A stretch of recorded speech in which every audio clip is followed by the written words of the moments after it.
Aleluia. Paz do Senhor, meus amados irmãos e irmãs. Amém. Louvado seja o nome do Senhor.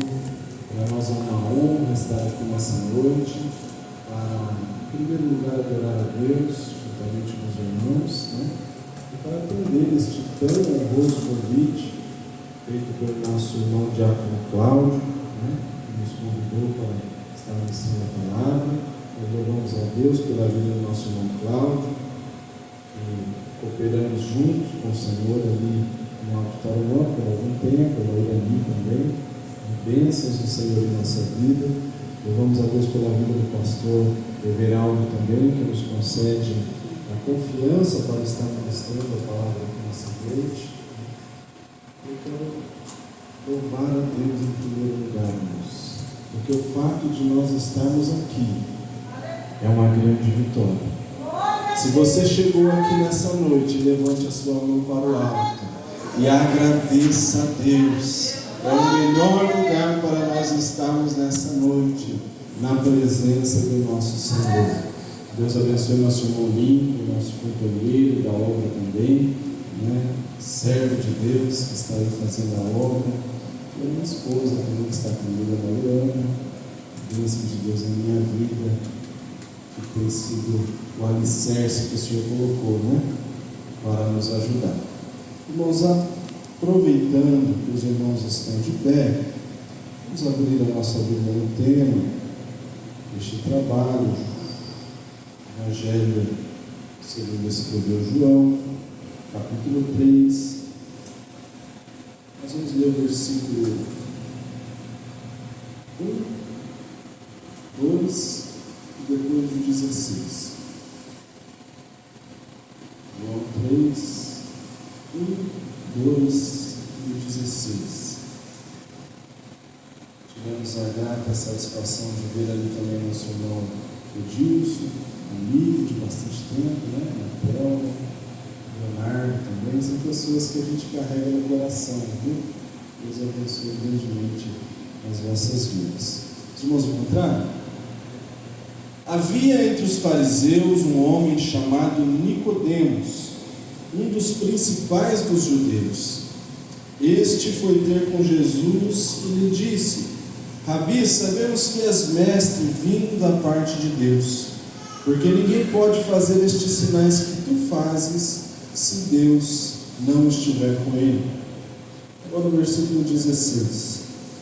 Porque Deus amou o mundo de tal maneira que deu seu Filho unigênito, para que todo aquele que nele crê não pereça, mas tenha a vida eterna. Amém, irmãos?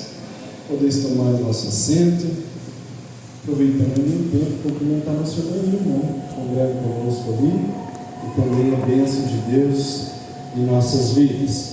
Meus amados irmãos, nessa noite, nós estamos em uma confraternização de missões e evangelismo, E nós temos aprendido com os nossos pastores da missão que evangelismo e missão é conscientização na vida da igreja.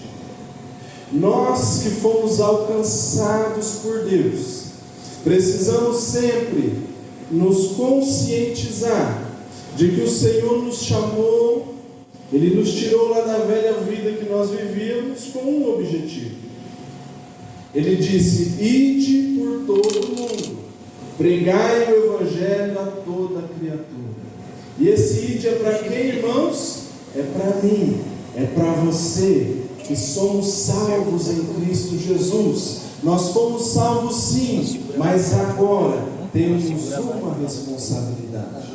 E eu gostaria de meditar com os irmãos nessa noite a respeito de algumas pessoas na Bíblia que nos deixam um exemplo, que nos mostram como é a vida de alguém que teve esse encontro com Jesus, que foi transformado. Porque ninguém que se encontra com Jesus, irmão, continua de uma mesma maneira. Vamos usar o exemplo do Lincoln, que permite usar seu nome, Lincoln. Existia o Lincoln, a vida dele era de um jeito, até no dia que ele conheceu Jesus. A partir do dia que ele conheceu Jesus, aquele Lincoln ficou para trás, e agora existe um outro Nico. Porque o encontro com Jesus vai marcar a vida do homem e da mulher. Ainda que essa pessoa não permaneça na presença de Deus, mas a vida dele daquele dia em diante, ela jamais será a mesma. Então, quando temos um encontro com Cristo, aí nós precisamos entender que agora a nossa vida mudou e que algo pesa sobre os nossos ombros. Nós começamos a ler aqui no versículo de número 1, capítulo 3, que nos conta a respeito de um homem chamado Nicodemos. E a Bíblia nos diz que ele era um dos principais dos judeus. E Nicodemos também era um fariseu. Irmãos, Nicodemos não era alguém simples e comum na sociedade ali de Jerusalém. Nicodemos era um homem de destaque, tanto socialmente, porque ele era uma pessoa de posses, como também politicamente. Ele era alguém respeitado, ele era alguém que tinha autoridade, que as pessoas olhavam para ele e tinham um respeito pela sua posição, pela sua hierarquia, pelo título que ele carregava, como sendo um dos principais dos judeus. E fariseu era uma casta da sociedade que nós temos um certo preconceito, nós crentes, né? Nós falamos que o fariseu ele era, não era muito bom, o fariseu não foi aprovado por Jesus, e a gente encontra um monte de defeito nos fariseus, mas a gente não olha as qualidades dos fariseus. Os fariseus, irmãos, eles eram, na sociedade ali judaica, aqueles que procuravam na palavra de Deus, no Velho Testamento, a sua regra de fé. Porém, eles tinham a lei escrita, que era a Bíblia, e eles tinham a lei oral, que era algo que era passado de pais para filhos, ensinado como é que Moisés recebeu a lei lá no Monte Sinai, ensinado qual era o significado daquelas leis, por que disso, por que daquilo, por que não podia comer a carne do cabrito cozido no leite da sua mãe. Aí vinha lá um fariseu com a sua Torá oral, que eles chamavam, a lei oral, e explicava por que aquilo estava escrito na Bíblia. Então os fariseus, eles eram essas pessoas religiosas que queriam seguir a Bíblia, mas eles tinham alguns problemas na sua fé. Um deles é que eles colocavam essa lei oral, essa tradição passada de pais para filhos, com a mesma autoridade da Bíblia. E muitas vezes davam mais valor para a tradição do que para a palavra escrita. Outro defeito dos fariseus era que eles queriam que o povo fizesse, que o povo seguisse uma regra que eles mesmos não seguiam. Aí Jesus vai chamar eles de hipócrita. Mas olha, observa que esses fariseus, eles também estavam querendo seguir a Bíblia. Você conhece alguém assim? Você conhece alguém que luta para seguir essa palavra? Que está sempre procurando fazer como está escrito aqui? Mas nós não podemos cair nas armadilhas que eles caíram, nessas que nós acabamos de mencionar. Então Nicodemos, ele era dos fariseus, fazia parte desse grupo. Mas irmãos, algo chamou a atenção de Nicodemos, porque os fariseus não aceitavam Jesus. Os fariseus olhavam para Jesus e falavam que ele era falso profeta. Olhavam para Jesus e falavam que ele tinha demônio, que ele expulsava demônios pelo príncipe dos demônios, e eles não gostavam de Jesus.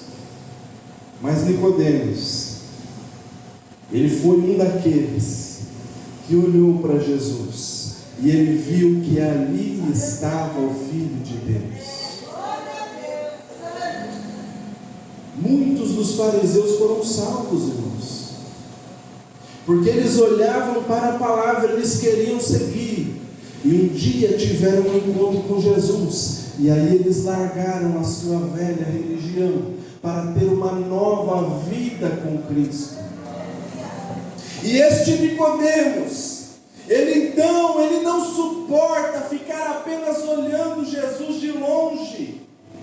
Ele não aguenta ver Jesus no meio do povo, e ele não poder se aproximar, não poder falar com Jesus, não poder trocar palavras com Jesus, fazer perguntas para Jesus. E ele pensa: eu preciso conversar com esse homem, eu preciso ter um encontro com esse homem.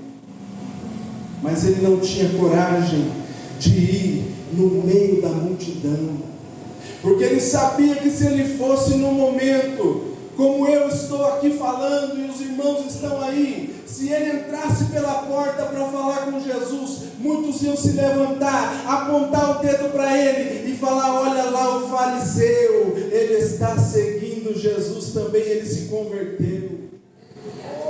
Então ele tinha medo, ele seria julgado pelos seus amigos, ele seria discriminado por aqueles do seu círculo social. Então ele traça um plano, ele fala: eu vou ter um encontro com Jesus, mas eu vou de noite, aí ninguém vai ver.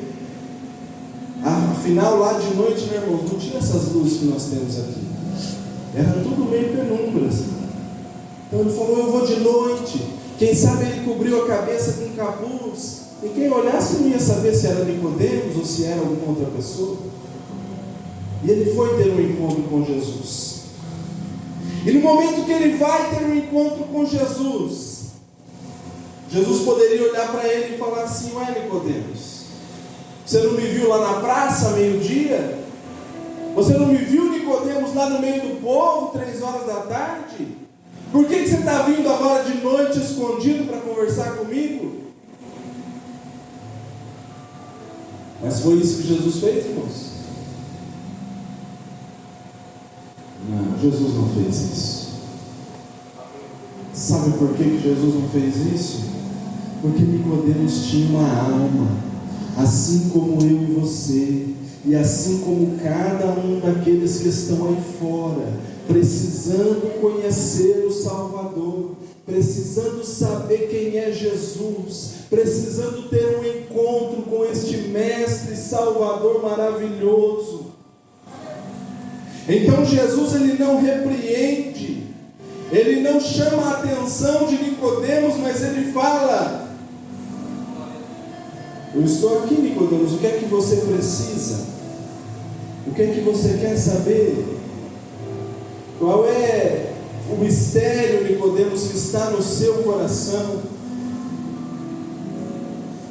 Nós já vamos chegar, irmãos, na parte missionária, na parte da pregação e da evangelização que cabe a todos nós. E Jesus fala para ele: Nicodemos, eu te digo, se alguém não nascer de novo, não pode ver o reino de Deus. E ele fala: mas como pode alguém nascer de novo? Pode um homem sendo velho tornar ao ventre da sua mãe e nascer? Aí Jesus fala: ô Nicodemos, quase que Jesus fala: por favor, né, Nicodemos? Não é disso que eu estou falando. Ele fala: eu te digo que se não nascer da água e do Espírito, não pode entrar no reino de Deus. E Jesus, ele fala umas coisas assim, né, irmãos, que parece que é meio difícil de entender, né? Nascer de novo, o que significa isso? Aí Jesus fala para ele: nascer da água e do Espírito. Mas o que será que significa isso? Será que Nicodemos está entendendo o que Jesus está falando? Jesus conhece, irmãos, o coração de cada pessoa. Jesus sabe como falar com cada um. Você que veio aqui nessa noite, nesse dia quente, né? Você não veio aqui por acaso. Jesus te trouxe aqui porque Ele quer falar com você. E Ele sabe como falar, Ele sabe o que você precisa ouvir, Ele sabe usar as palavras certas, que vão tocar no teu coração, que vão promover mudança, que vão fazer você pensar, raciocinar e dizer: Senhor, realmente eu preciso de algo novo na minha vida hoje, porque se não fosse assim, Ele não teria trazido a mim e a você aqui nessa noite. Quem são os missionários de hoje, irmãos? Quem são os evangelistas de hoje? Está do teu lado? Está na tua frente? É você mesmo que está ouvindo agora. Jesus chamou você e Ele sabe o talento que você tem. Ele sabe a capacidade que você tem, Ele sabe as suas forças e também conhece as suas fraquezas, e Ele está dizendo nessa noite: eu conto com você para fazer a minha obra. Se você diz que é pequeno, que é fraco, que não sabe, Ele se encarrega de te capacitar.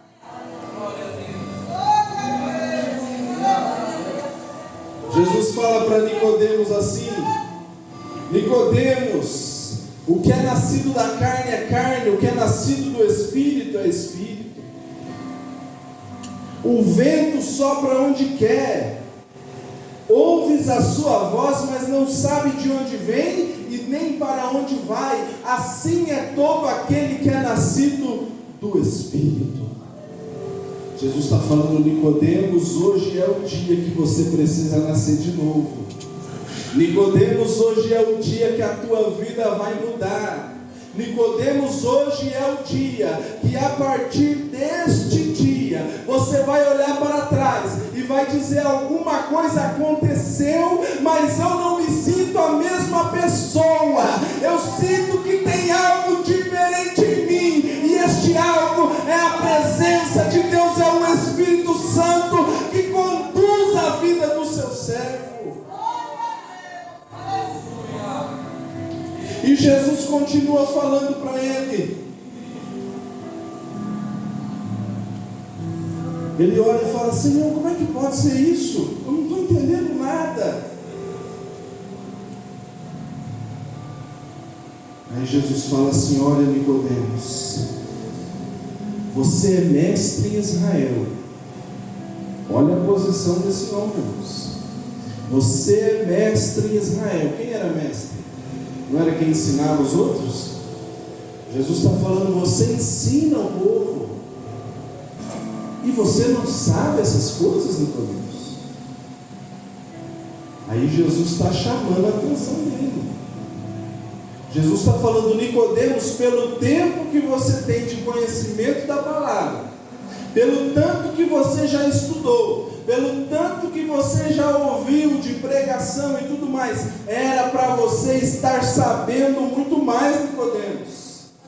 Jesus está falando: Nicodemos, você tem que buscar mais da minha presença. Se você está lendo a minha palavra e não está entendendo, Nicodemos, você precisa buscar.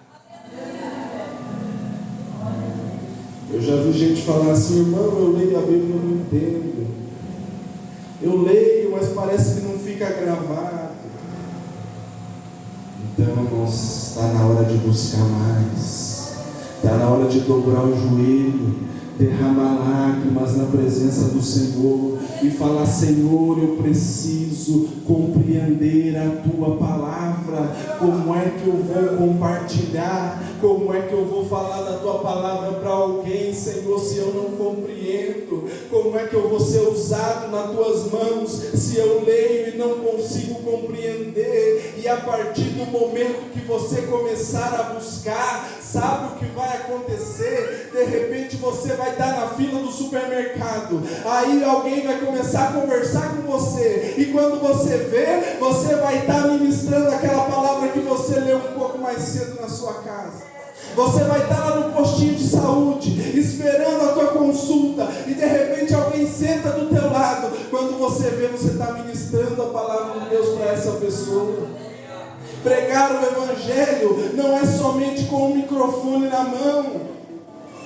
mas Deus usa a tua vida onde você está.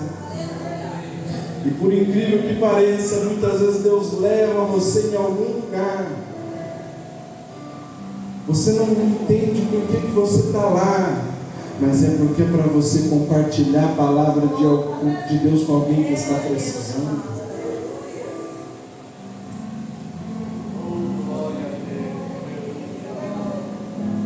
Essa obra missionária, irmãos, ela nasceu no coração de Deus. Quem planejou, quem fez toda a estratégia para evangelizar o mundo foi o próprio Deus. E Ele disse que ainda enviou o seu Espírito Santo para estar conosco. Se Deus pegasse as pessoas mais sábias desse planeta, os melhores doutores, os melhores oradores, as pessoas com maior estudo, e colocasse todos eles para evangelizar o mundo inteiro, eles não seriam capazes, porque são poucas pessoas. Mas Deus quer usar o homem e a mulher comum como eu e você, que às vezes a pessoa olha e fala: é o meu companheiro de trabalho, é o meu vizinho, é a pessoa que mora aqui na rua de casa, mas é um missionário do Senhor, chamado para pregar o Evangelho por todo este mundo. Quer ver uma coisa? Alguém aqui fala inglês? Alguém aqui fala espanhol, grego, hebraico? Como é que nós iríamos pregar nesses lugares? Nós não podemos. Mas Deus tem missionário em cada um desses lugares. Mas nós falamos português e podemos pregar para aqueles que entendem a nossa língua. Aleluia. E o nosso Jesus, Ele continua nessa conversa com Nicodemos. E essa conversa, ela chega neste ponto do versículo 16, aonde o Senhor Jesus, Ele começa falando um pouquinho antes assim: olha, ninguém subiu ao céu, senão aquele que desceu do céu. Jesus está falando assim: eu estou falando daquilo que eu conheço. Quando eu falo do reino de Deus, eu estou falando da minha casa. Quando eu falo do reino de Deus, eu falo com propriedade, porque eu vim de lá, e aquilo que eu falo você pode acreditar, porque a minha palavra é de uma testemunha ocular. E Jesus continua falando assim: Moisés levantou a serpente no deserto, para que as pessoas fossem salvas, porque estavam morrendo de uma praga. Quando as pessoas olhavam para a serpente que Moisés levantou, a Bíblia diz que um milagre acontecia. A pessoa estava com um veneno de serpente no seu corpo, estava prestes a morrer. Ela olhava para a serpente e era curada instantaneamente. Uma vida era salva. E Jesus fala: assim importa que o Filho do Homem seja levantado, mas todo aquele que olhar para Ele será salvo. Deus amou o mundo de tal maneira que deu seu Filho unigênito, para que todo aquele que nele crê não pereça, mas tenha a vida eterna. Olha o que Jesus conquistou na cruz do Calvário para as nossas vidas. Nós estávamos condenados, irmãos. Os fariseus lutaram a vida inteira para cumprir a lei, mas eles não conseguiam.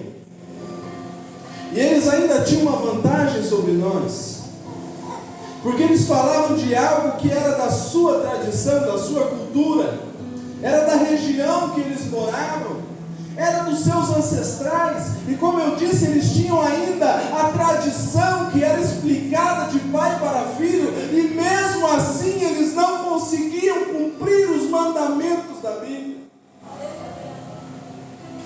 porque a lei, ela é impossível de ser cumprida por um pecador como eu e você. Então nós já estávamos condenados a uma eternidade distante, separado de Deus. Nós já estávamos condenados, mas Jesus não se conformou com isso. Tem aqueles pregadores que falam, né? Houve uma reunião no céu, e aí Jesus falou com o Pai, Pai, eu vou lá, pode deixar que eu vou. E na verdade houve um plano mesmo. Houve um plano de Deus para salvar a humanidade. Houve um plano de Deus para resgatar aquele que não tinha condição de ser resgatado. Paulo vai dizer: assim como por um homem entrou o pecado no mundo, por um homem entrou a salvação no mundo.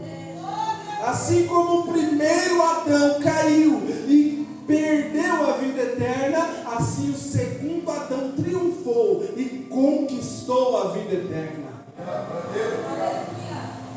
Jesus deu a vida dele ali na cruz para nos salvar e nos redimir dos nossos pecados.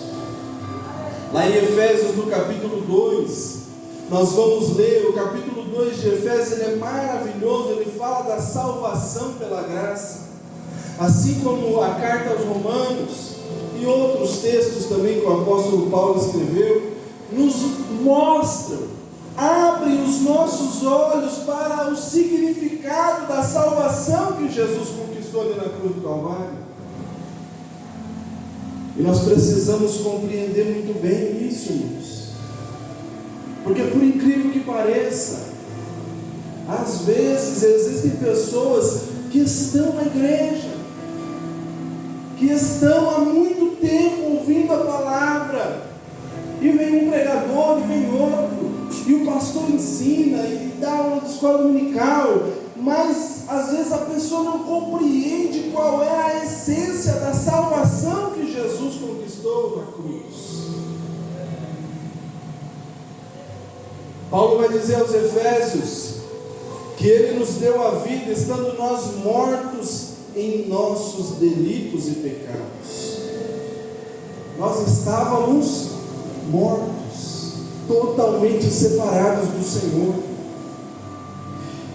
Todos nós andamos nessa vida de pecado, nessa inclinação da carne, éramos filhos da ira. Mas Deus, sendo rico em misericórdia, sabe o que significa isso? Significa que Deus não precisava salvar ninguém. Significa que Deus, se Ele salvasse a gente, Ele ia ser Deus. Se Ele não salvasse, Ele continua sendo Deus do mesmo jeito. Ele não precisa de nós, mas Ele tem misericórdia. A palavra misericórdia significa se colocar no lugar do outro. Quantas vezes Jesus fez isso? A Bíblia diz que Jesus olhava para alguém que estava enfermo e se enchia do quê? Íntima compaixão. Ele sentia a dor da pessoa, ele sentia a enfermidade da pessoa e ele curava aquela pessoa. Deus, sendo rico em misericórdia, Ele se colocou no lugar do ser humano e Ele nos salvou. Por causa do grande amor com que nos amou, estando nós mortos em nossos delitos, nos deu vida juntamente com Cristo. Efésios 2 e 4. Pela graça sois salvos, e juntamente com Ele nos ressuscitou e nos fez assentar nos lugares celestiais em Cristo Jesus. Veja, pela graça sois salvos. Ele já começa aqui falando por que somos salvos, pela graça. E Ele nos conta, Ele nos revela algo.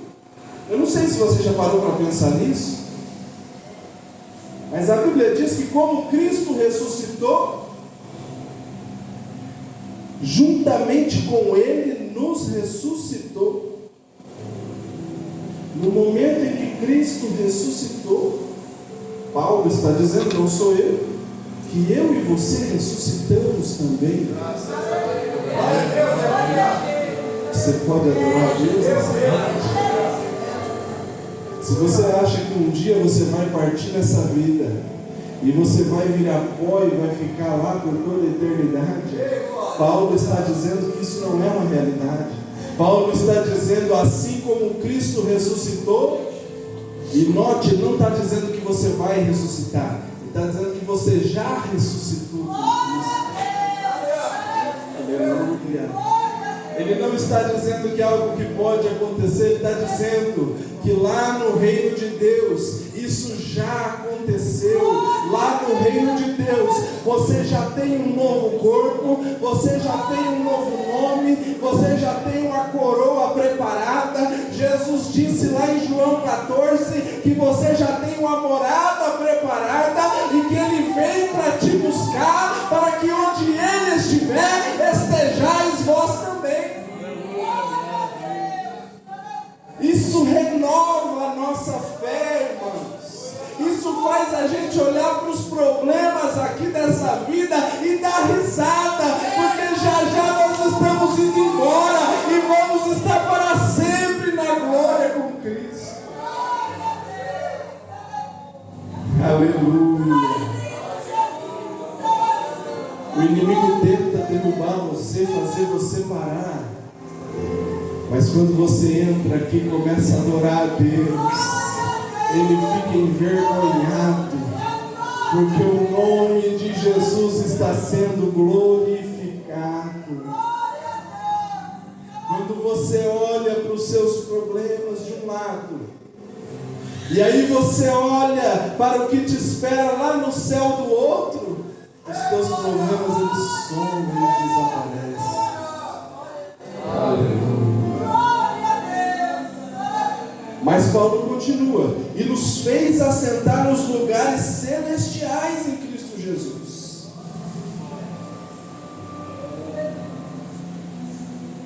Lugar de honra. Há lugar preparado para nós nesse mundo,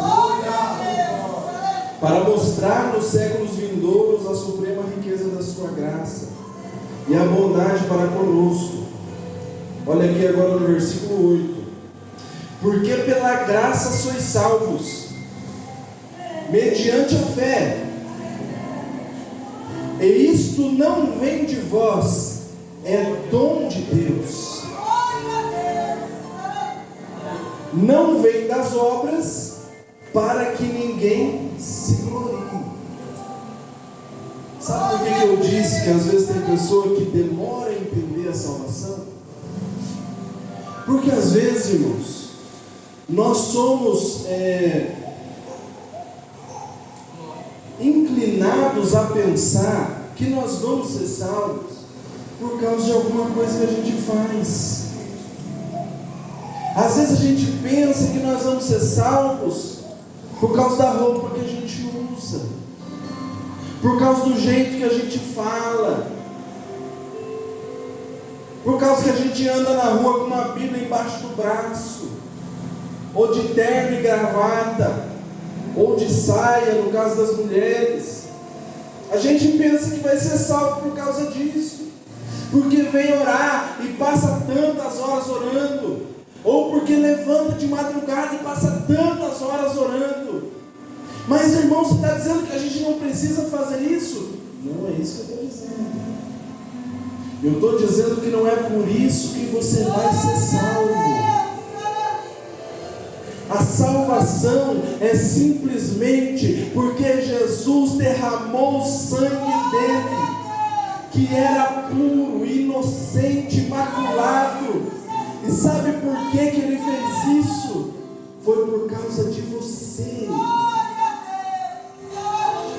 A gente tem que olhar no espelho da nossa casa e falar assim, falar o teu nome e falar: foi por você que Jesus morreu na cruz do Calvário. Porque às vezes a gente acostuma falar que foi por nós, mas por nós é tanta gente que a gente não lembra que foi por mim também. Aquelas chicotadas que ele levou era para ser nas minhas costas.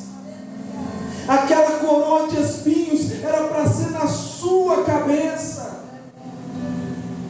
Mas ele suportou tudo isso porque ele amou a mim e a você, e porque ele obedeceu até a morte, e morte de cruz. Então por que eu devo orar? Por que eu devo jejuar?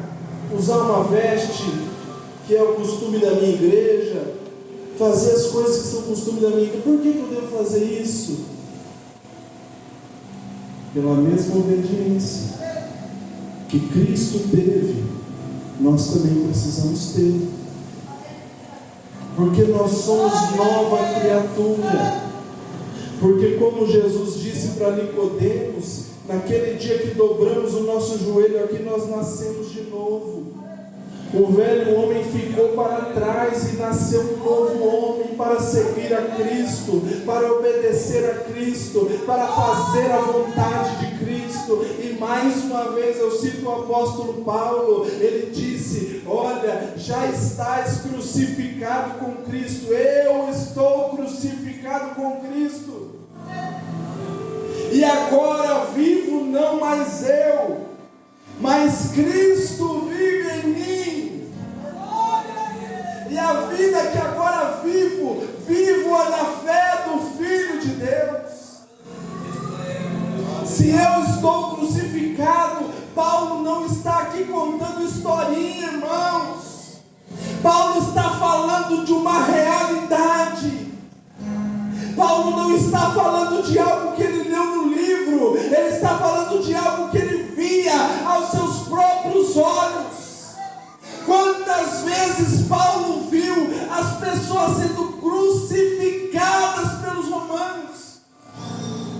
Então quando ele fala isso, tem um significado muito forte, porque ele está dizendo: eu estou crucificado com Cristo. Alguém que está crucificado não pode sair daquela cruz. Alguém que está crucificado não pode descer, não pode fazer o que quer, não pode ir para onde quer. Alguém que está crucificado, ele está sob a autoridade de quem o crucificou ali.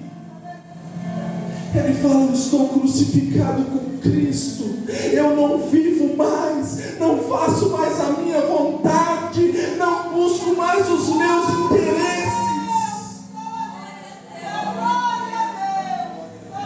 Irmão, é um pecado quando a gente vê alguém falar assim: eu não vou obedecer o pastor, quem manda na minha vida sou eu.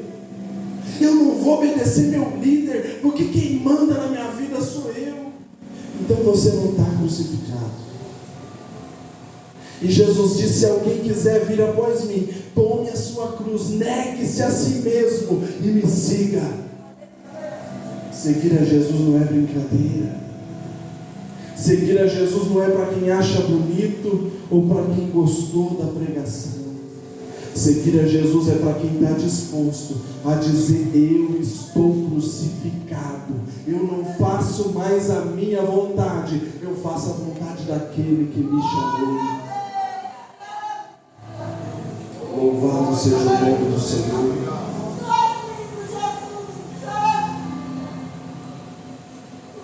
E ele fala assim, não vem das obras, não é do que nós fazemos, para que ninguém se glorie. Não vem de vós, não foi você que alcançou a salvação, não foi você que conquistou, mas foi um dom de Deus, um presente de Deus.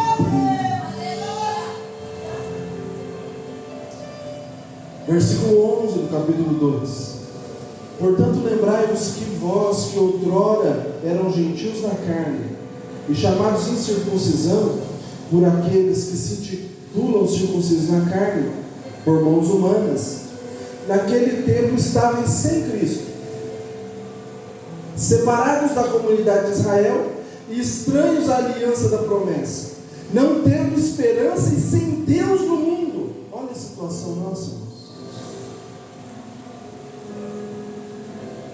Mas agora, em Cristo Jesus, vós que antes estavam longe, chegaram perto. Porque aquele que é a nossa paz, de ambos fez um, tendo derrubado a parede de separação que estava no meio, aboliu a inimizade na sua carne. Sabe o que a Bíblia está dizendo? Paulo está dizendo assim: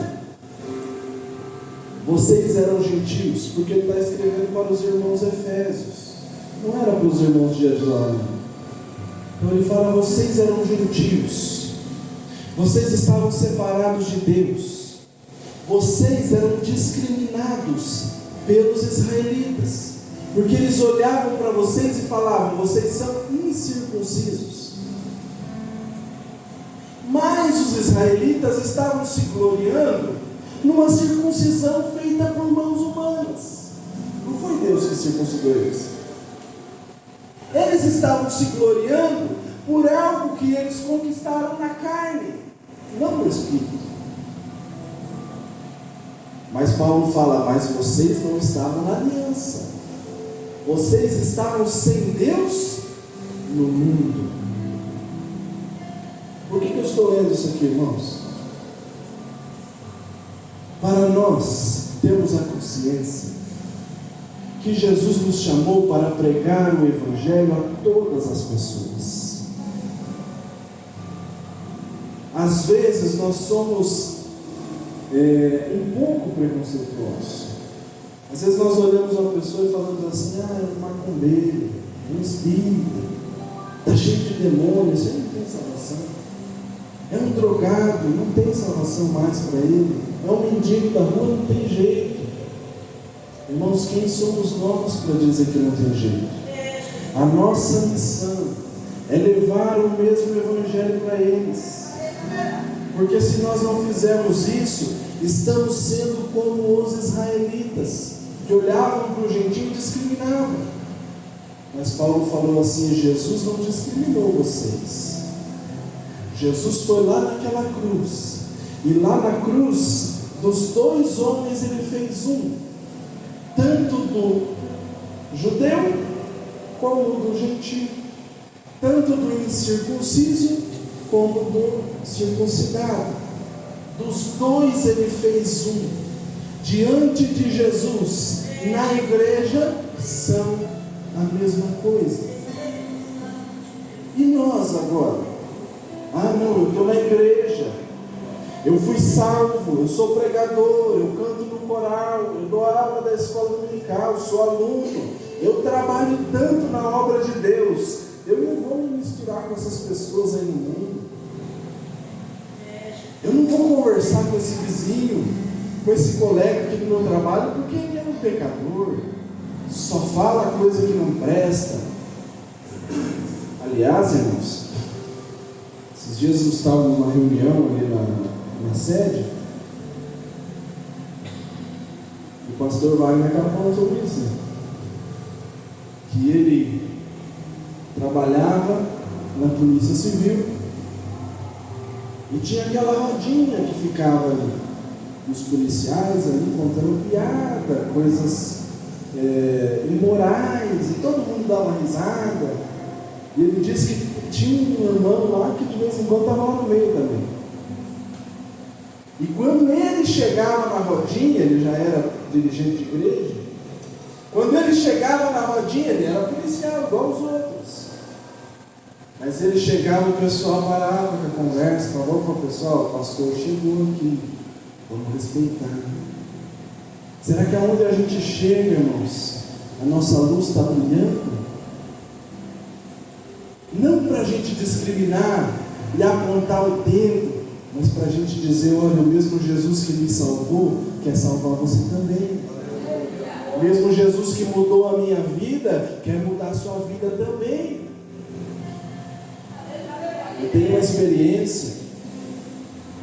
Eu vim para Jesus, nasci no lar evangélico, Mas na adolescência eu me afastei dos caminhos do Senhor. E Deus foi tão bondoso comigo, tão misericordioso, irmão, que Ele me guardou. E Ele me trouxe de volta para a presença dEle. Até uma coisa que eu sempre falo, eu não conseguia entrar na igreja. A minha irmã morava em São Paulo, eu ia passear na casa dela, e eu ia para o culto porque ela me obrigava. Porque eu não tinha força para entrar dentro da igreja. Aqui, quando eu estava em Curitiba, eu ia até a frente da igreja, mas eu não conseguia entrar. Eu tenho uma memória na minha mente de um congresso de jovens ali na congregação do Emiliano Perneta. Naquela época, Pinhais e Curitiba era tudo um campo só. Eu fui até a igreja, eu sabia que os amigos estavam lá dentro, até meu irmão estava lá participando. Mas eu fiquei o culto inteiro do outro lado da rua, porque eu não tinha força para entrar dentro da casa do Senhor. E dentro da minha cabeça, quando eu ia querer entrar, algo falava assim: você não pode entrar. Você não pode entrar, você perdeu o teu lugar. Você estava lá e você saiu, quem mandou você sair? Agora você não pode entrar de novo. Era a voz do inimigo me acusando para eu não voltar para Jesus. Mas o Senhor tem os seus brilhos, o Senhor é maravilhoso, Ele me alcançou e Ele me trouxe de volta para o seu alcance. E eu me lembro, irmãos, quando eu completei 18 anos, eu fui servir o quartel. E lá no quartel, no primeiro dia, você já faz uma fila. O quartel que eu estava era 120 e poucos recrutas. Você faz aquela fila, todo mundo na porta da barbearia, porque vai todo mundo cortar o cabelo para ficar igual, tudo igual. Sai da barbearia, vai todo mundo lá para o subtenente, para você receber a farda, tudo igual. Camisa, camiseta, camisa que vai por cima, calça, coturno, o gorro na cabeça, igual para todo mundo. Aí depois que todo mundo se farda, você olha assim, é difícil até você achar, se estiver procurando alguém ali, e você achar um ali no meio é igual procurar agulha no palheiro, porque está tudo igual. Mas eu me lembro que lá no quartel, quando a gente ainda estava na fase de expulsão, eles não davam um minuto de sossego.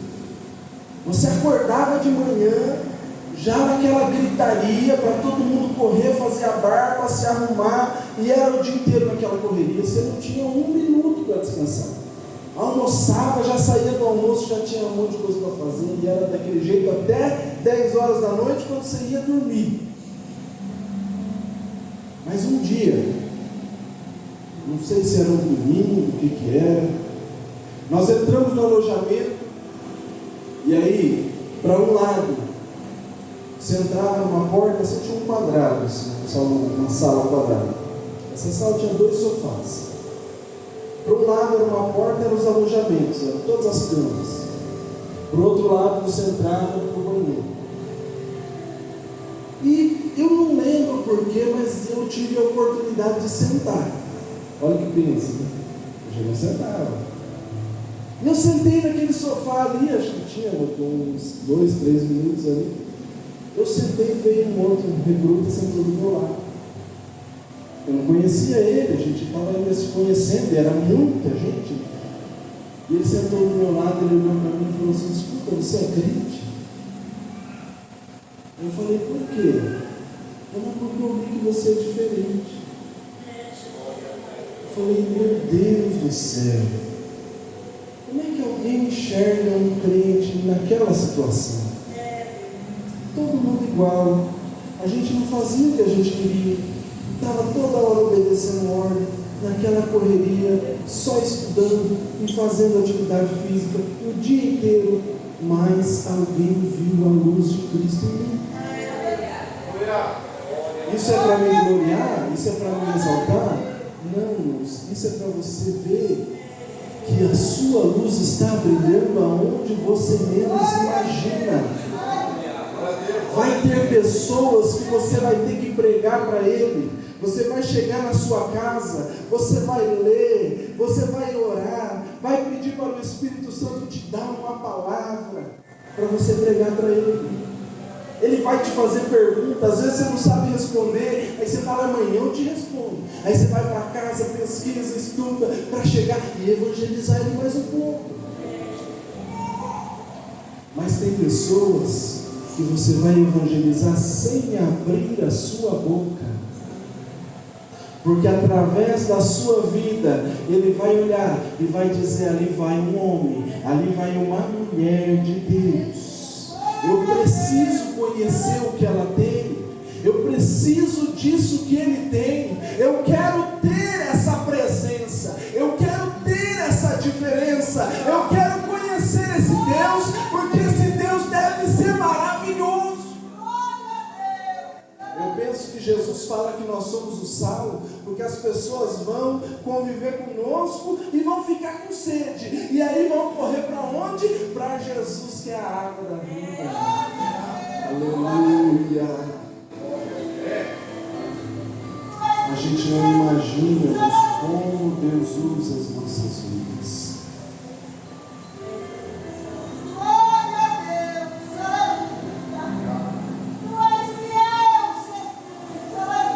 E Paulo então, ele fala que nós somos salvos pela graça. De novo, ele fala que foi por intermédio da cruz que ele destruiu a inimizade. E vindo, aqui ele já está falando de Jesus, e vindo, evangelizou a paz a vós outros, que estavais longe, e paz também aos que estavam perto. Paulo está dizendo que Jesus evangelizou a paz. A palavra evangelho significa boas novas, significa você trazer algo que a pessoa não sabe, algo de bom. Paulo está dizendo que Jesus foi quem trouxe essa mensagem de paz para as nossas vidas. E ele diz assim que Jesus ele evangelizou a paz a vós que estavam longe e também para os que estavam perto. Quem sabe você que está aqui nessa noite, você tem um chamado para levar a palavra de Deus, para compartilhar o Evangelho longe, muito longe. Há pessoas que ainda não tiveram a oportunidade de ouvir, e Deus quer usar a tua vida, Deus quer usar você do jeitinho que você é, para que essas pessoas conheçam a mensagem do Evangelho.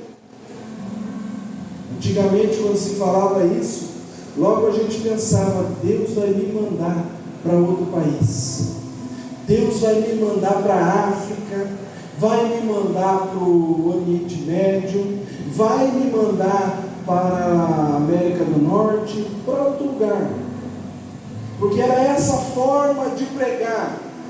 Mas hoje nós podemos pregar sem sair do lugar que nós estamos.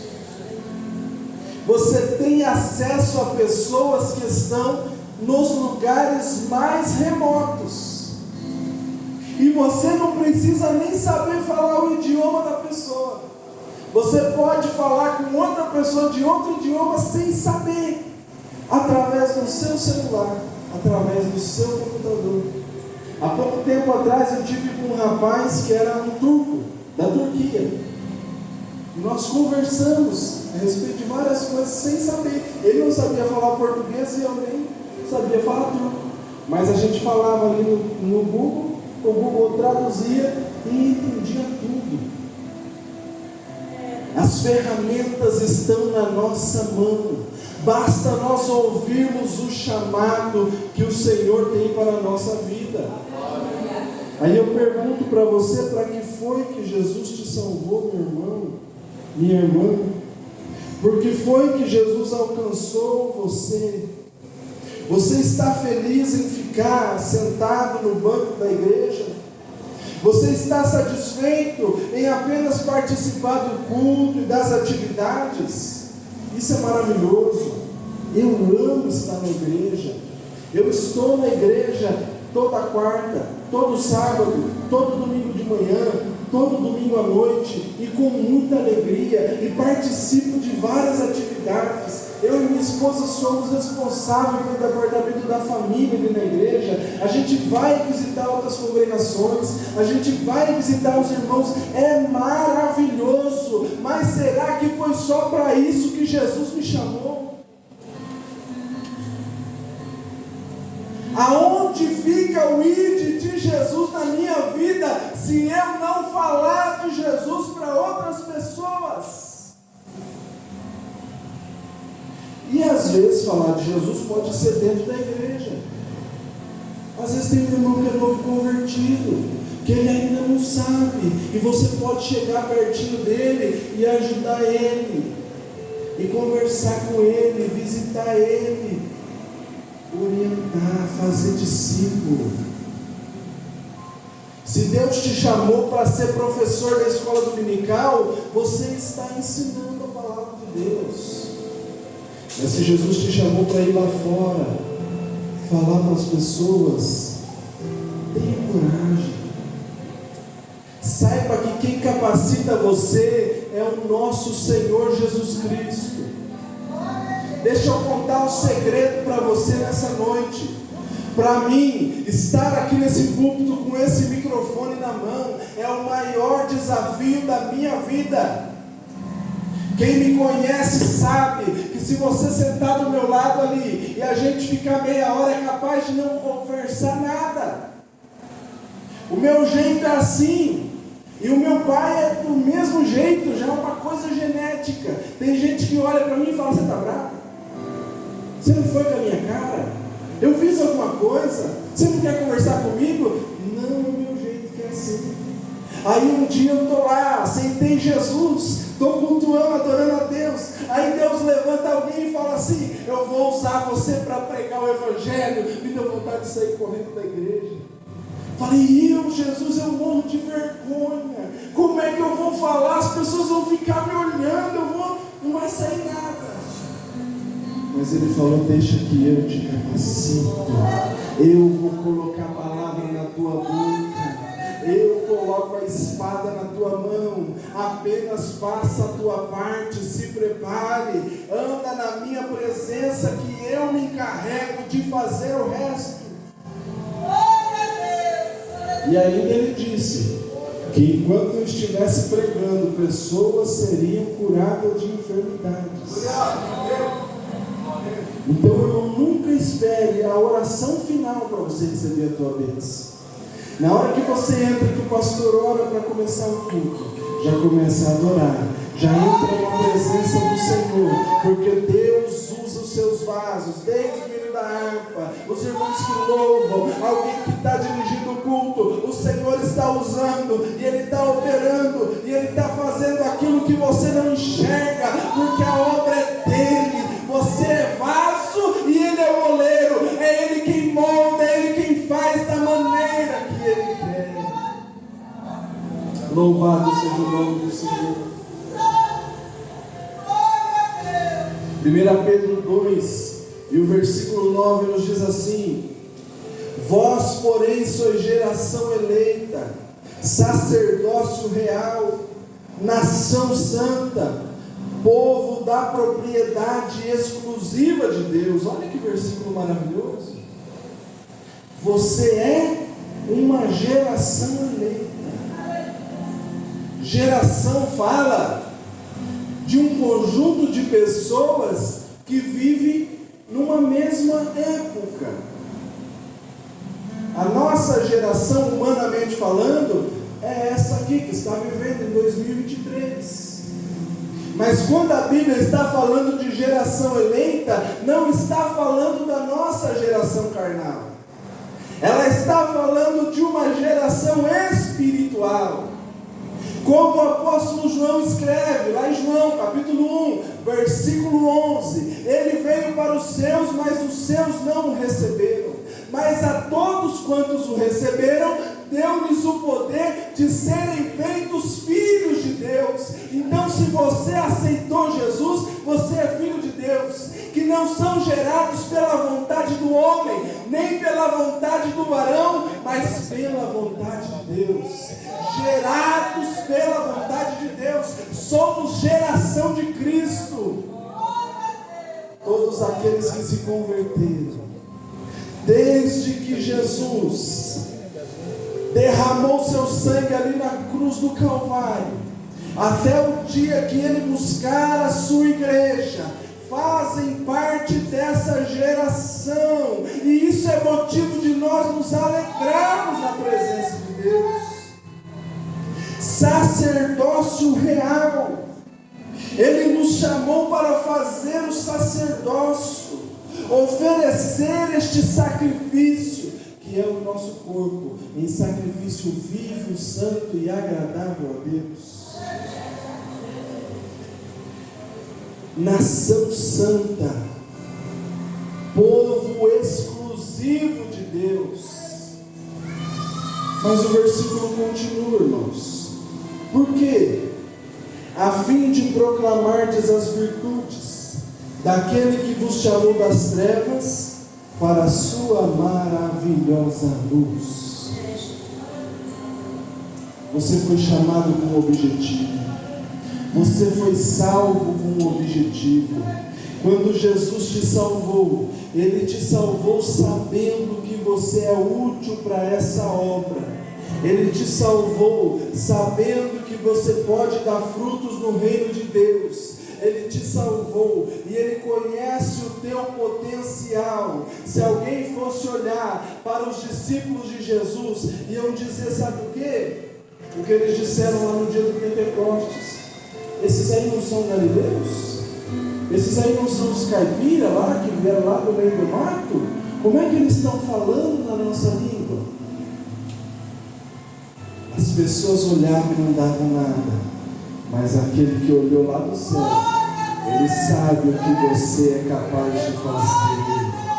Através daqueles 12 galileus, Jesus levanta uma nação santa, que toda a força das trevas lutou para destruir. Mas quanto mais eles lutam, mais a igreja cresce. Quanto mais eles querem calar, mais a igreja prega. Quanto mais eles oprimem, mais a igreja adora a Deus. Quanto mais eles tentam derrubar, mais o povo se levanta. Eles matam um, Jesus salva 10. Eles matam 10, Jesus salva 100. E Jesus vai levantando a sua igreja, porque Ele olha para as nossas vidas e Ele conta comigo e com você. E a pergunta para você nessa noite é: quando é que você vai assumir a responsabilidade que Jesus entregou nas tuas mãos?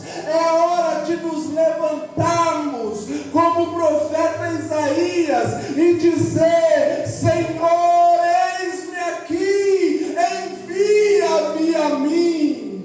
É hora de pararmos de olhar para a nossa dificuldade. É hora de pararmos de olhar para aquilo que atrapalha e começarmos a caminhar na presença do Senhor de cabeça erguida. Você pode estar machucado, você pode estar ferido, você pode estar quebrado, mas se você estiver na mão do Senhor, se levanta e caminha, porque Ele vai usar a tua vida.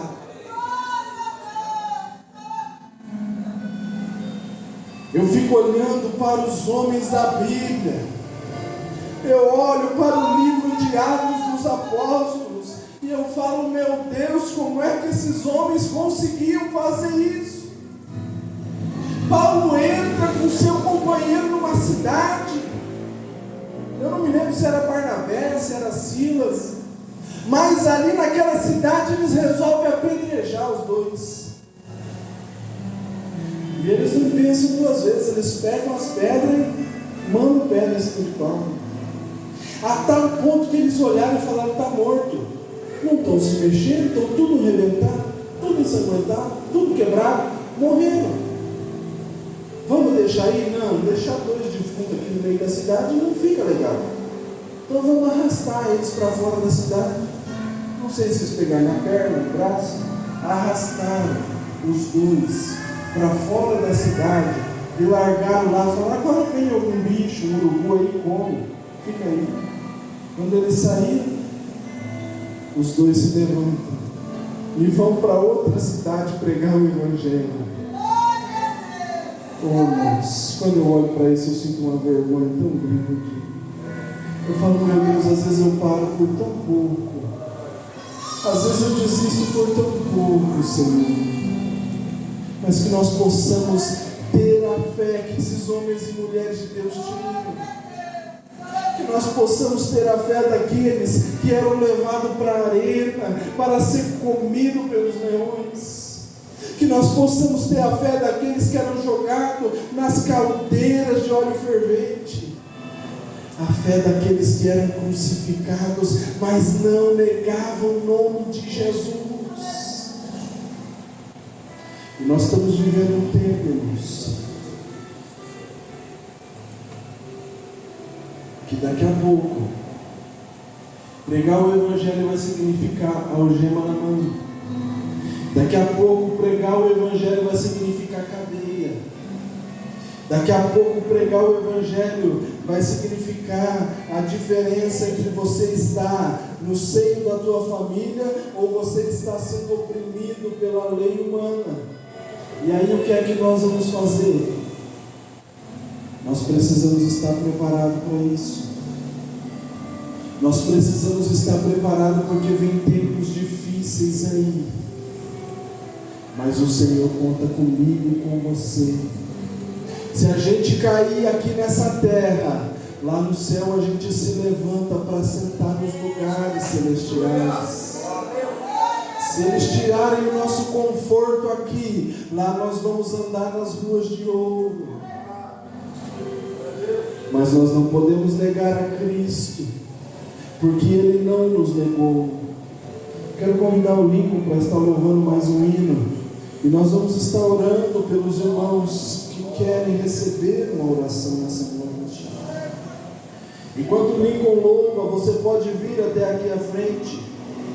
Se o Espírito Santo de Deus falou com você, e se existe algo que o Senhor tem colocado no teu coração, e que você ainda não teve coragem para dizer: eis-me aqui, hoje é o dia de você dar um passo de fé. Você não precisa saber como você vai fazer, você não precisa saber o que você vai fazer. O Senhor está te chamando apenas para você aceitar a missão que Ele tem na tua vida. Aí quem vai se encarregar de colocar as mãos sobre você e te capacitar é o dono da obra. Quem vai se encarregar de colocar as ferramentas que você precisa nas tuas mãos é o dono da obra. Quem vai se encarregar de te dar unção para você enfrentar todo o mal, todo espírito contrário, é aquele que te chama, porque Ele chama, mas Ele capacita, Ele coloca você no trabalho, mas Ele te dá as ferramentas certas, e ainda tem algo mais. Ele diz assim: olha, vai, mas você não vai sozinho, eu vou junto com você. Aonde você estiver, eu estou do teu lado. Eu sou o teu consolador, eu sou o teu amigo, eu sou o teu ajudador, eu sou o teu advogado, eu sou aquele que faz você andar. Fique de pé, por favor.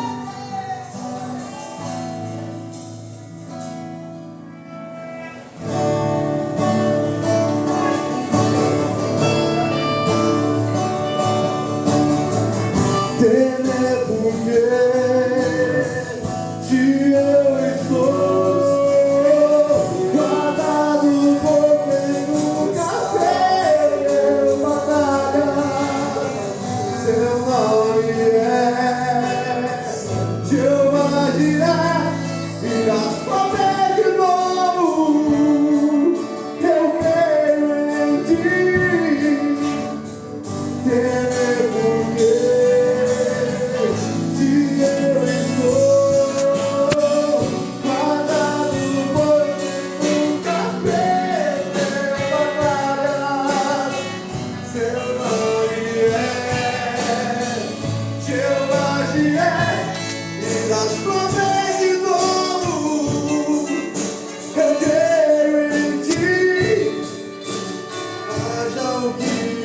é